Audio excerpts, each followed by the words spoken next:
Hello and welcome to RC's Rail Planning Productions. It is May 5th, 2021. Here we are stationed in Corry, Pennsylvania. Today me and my father ventured out to Corry, Pennsylvania.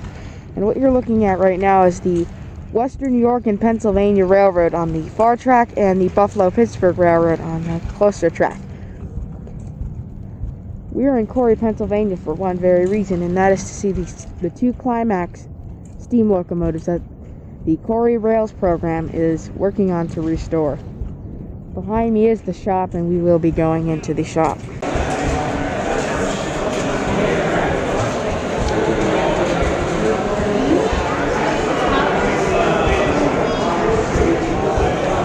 see the labels they got on top? They took it all apart in order to ship it. So this is all the lumber that came with it, all the stuff they got up there.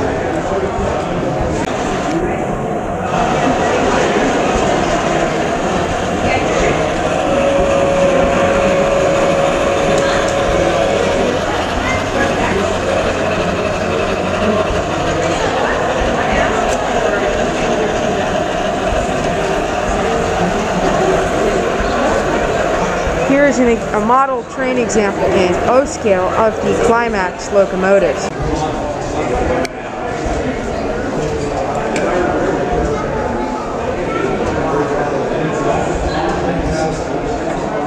These are all parts to the cab and floor parts and all that such.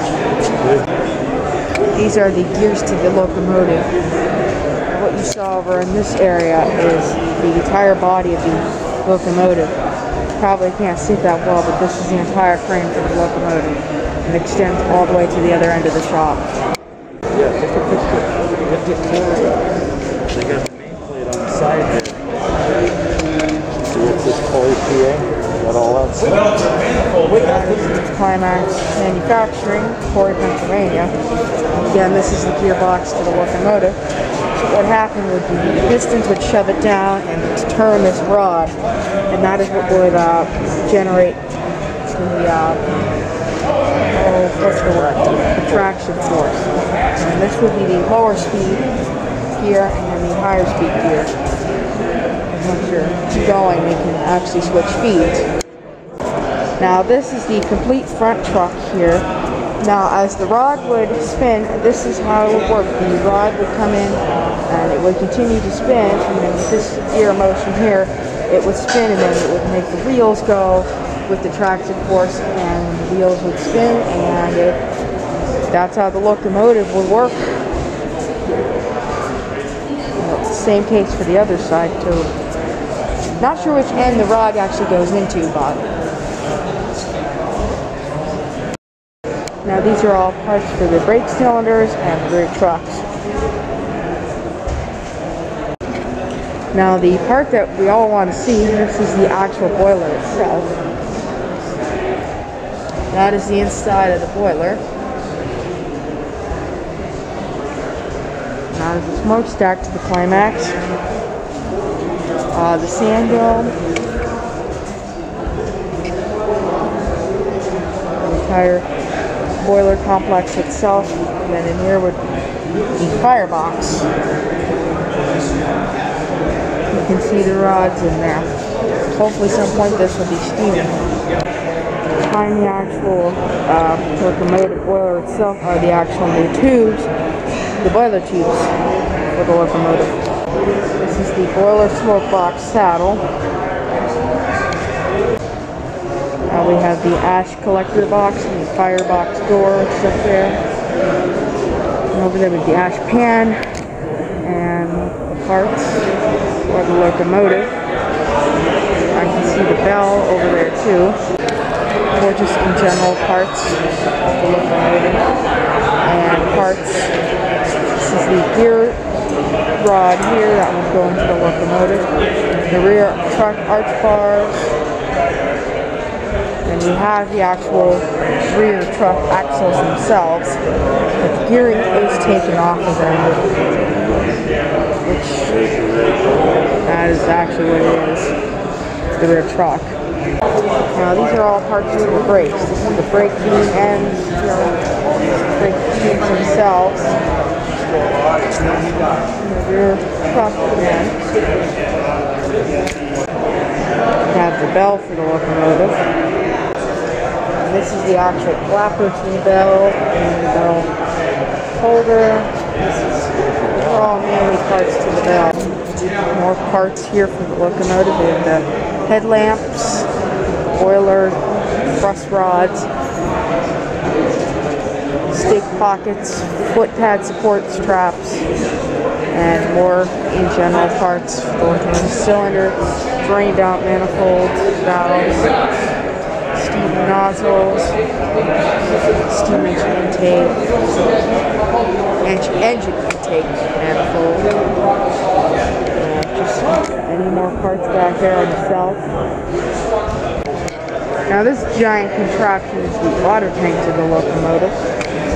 Probably bigger than the actual boiler itself. He was driving end scale setup here. absolutely nuts. And of course, Paul had a brain tumor. The truth was, that's fun. This is the actual whistle itself.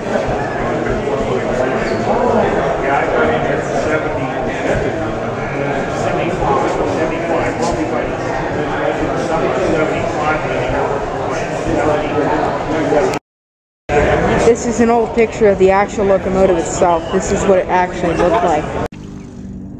We are now stationed in Corry, Pennsylvania, at the Corry Diamond. Just figured we'd take a little stop here. We have the good old teardrop bell that doesn't even work, and the other mechanical bell on the crossing, which, in a nutshell, really doesn't work either.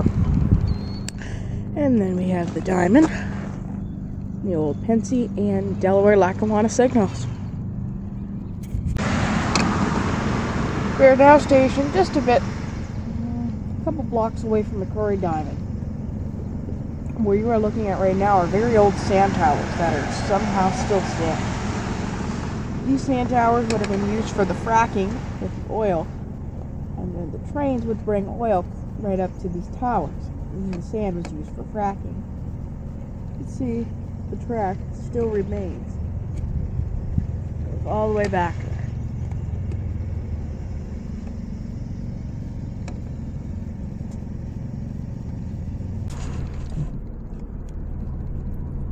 This is where the sand was dropped onto trucks.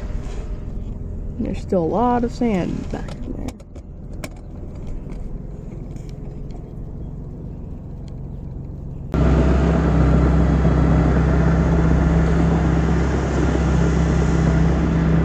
Right now, we are on Lovell Road on the Western New York and Pennsylvania Railroad.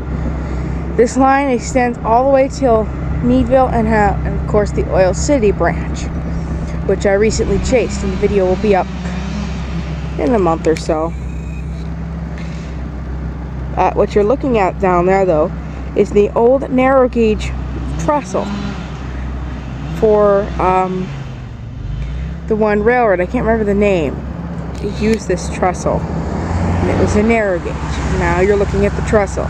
Someday I will drive back there to get a good shot. But right now, I hiked probably a mile up a hiking trail, which is supposed to get there, but I never saw the bridge. So unfortunately, this is the only shot we're going to get for now.